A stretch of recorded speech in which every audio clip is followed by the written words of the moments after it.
সাথে সাথে সমস্ত দুর্নীতিবাজদের বিরুদ্ধে কঠোর অবস্থান গ্রহণ করেছেন। আমাদের এলাকায় বিভিন্ন ধরনের অপকর্ম, নাচ গান,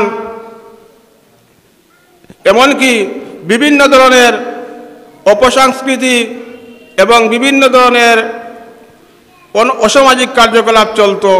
তো আব্দুল গনি রহমতুল্লাহ আলাইহি যতদিন জীবিত ছিলেন এই সবগুলার বিরুদ্ধে কঠোর ব্যবস্থা গ্রহণ করেছেন। আব্দুল গনি রহমতুল্লাহ আলাইহি যখন জীবিত ছিলেন আমাদের বৃহত্তর বাজার শিবের বাজার, এই শিবের বাজারে টেলিভিশন তো দূরের কথা, টেপ রেডিও উচ্চস্বরে কেউ বাজাতে পারে নাই। যখন কিছু কিছু ব্যবসায়ী টেপ বাজাইতো, কিন্তু যখন খবর পাইতো যে দুলালী হুজুর রহমতুল্লাহ আলাইহি বাড়ির থেকে বের হয়েছেন, খবর পাওয়ার সাথে সাথে টেপ রেডিও টেলিভিশন সবগুলা অটোমেটিক বন্ধ, সব অটোমেটিক বন্ধ হয়ে যেত। উনার রোগ ছিল মানুষের ভিতরে, উনার আল্লাহ পাক রব্বুল আলামিন উনার ভয়, উনার যে একটা রোগ আল্লাহ তাআলা পয়দা করে দিয়েছিলেন। দূর থেকে মানুষ দেখত যে দুলালী হুজুর আসতেছেন, সাথে সাথে সে সব অপকর্ম অটোমেটিক ছেড়ে দিয়েছে। আব্দুল গনি রহমতুল্লাহ আলাইহি একটা বিশেষ গুণ ছিল, আমরা নিজেরা দেখেছি। আমাদের মাদ্রাসা 10:30টার সময় শুরু হইতো, ক্লাস 10:30টায় শুরু হইতো, কিন্তু দুলালী হুজুর রহমতুল্লাহ আলাইহি 9টা 9:30টার সময় মাদ্রাসায় প্রতিদিন উপস্থিত হইতেন। প্রতিদিন মাদ্রাসার ঘন্টার 1 ঘন্টা 1.5 ঘন্টা আগে উনি চলে যাইতেন। আগে গিয়ে সম্পূর্ণ মাদ্রাসা আগে নিজ হাতে ঝাড়ু দিতেন। এত খালিস মুখলিস মানুষ ছিলেন, মাদ্রাসা নিজ হাতে ঝাড়ু দিতেন। খেজুর গাছের ডাল দিয়ে মাদ্রাসার প্রতিটি রুম, মাদ্রাসার দায় সব নিজ হাতে উনি ঝাড়ু দিতেন।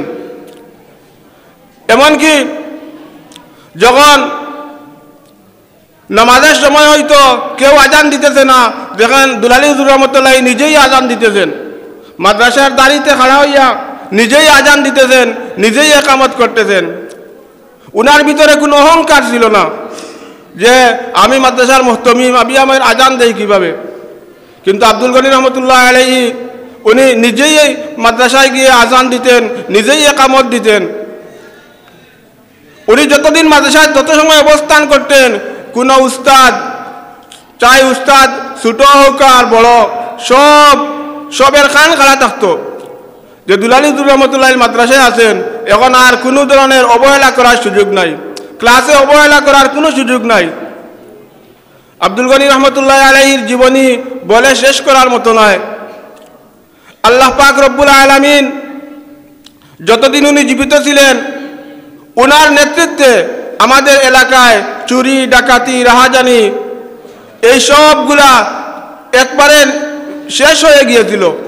উনার জীবদ্দশায় কোনো চোর কোনো ডাকাত মাথা ছাড়া দিয়ে উঠতে পারে নাই, সবার বিরুদ্ধে উনি প্রতিবাদ করেছেন। এমনকি মাদ্রাসার কোনো ছাত্র যদি কোথাও কোনো অন্যায় করে ফেলতো, কোথাও কোনো অন্যায় করত, গ্রামবাসী তার বিচার করার কোনো অধিকার ছিল না। হুজুর রহমতুল্লাহ আলাইহি আব্দুল গনি রহমতুল্লাহ আলাইহি বলতেন, আমার মাদ্রাসার ছাত্র আমি তার বিচার করব, আমার মাদ্রাসার ছাত্র আমার ছাত্রের বিরুদ্ধে কেউ কোনো কথা বলবে, কেউ হাত তুলবে, এই সাহস কারো নাই। যদি সে অন্যায় করে আমি তার বিচার করব, আমি তার প্রতিবাদ করব। এজন্য আব্দুল গনি রহমতুল্লাহ আলাইহি একজন দূরদর্শী মানুষ ছিলেন। উনি এই মাদ্রাসার জন্য, দিনের খেদমত করার জন্য নিজের ঘর বাড়ি, নিজের সবগুলা ত্যাগ করে আমাদের এলাকায় এসে ওখানেই তিনি অবস্থান করেছেন। আমরা দোয়া করি আল্লাহ রাব্বুল আলামিন যেন হুজুরের কবরকে জান্নাতুল আলা মুকাম দান করেন আর হুজুরের কবরকে নূর দ্বারা ভরপুর করে দেন। সবাই বলুন আমিন। আব্দুল গনি রহমতুল্লাহ আলাইহি যে আদর্শ রেখে গেছেন, উনার যে আদর্শ, সেই আদর্শ যাতে আমরা ধরে রাখতে পারি, সেই তৌফিক আল্লাহ তাআলার কাছে কামনা করছি এবং উনার পরিবার পরিজন এবং উনার রেখে যাওয়া সমস্ত সব কিছুকে আল্লাহ তাআলা দিন বদিন তরক্কি আনায়াত ফরমান। উনার সাহেবজাদাদেরকে আল্লাহ তাআলা হায়াতে তৈয়বা দান করেন, দিনের এক একজন খাঁটি মুজাহিদ হিসাবে কবুল করুন। সবাই বলুন আমিন। ওয়া আখিরু দাওয়ানা আলহামদুলিল্লাহি রাব্বিল আলামিন।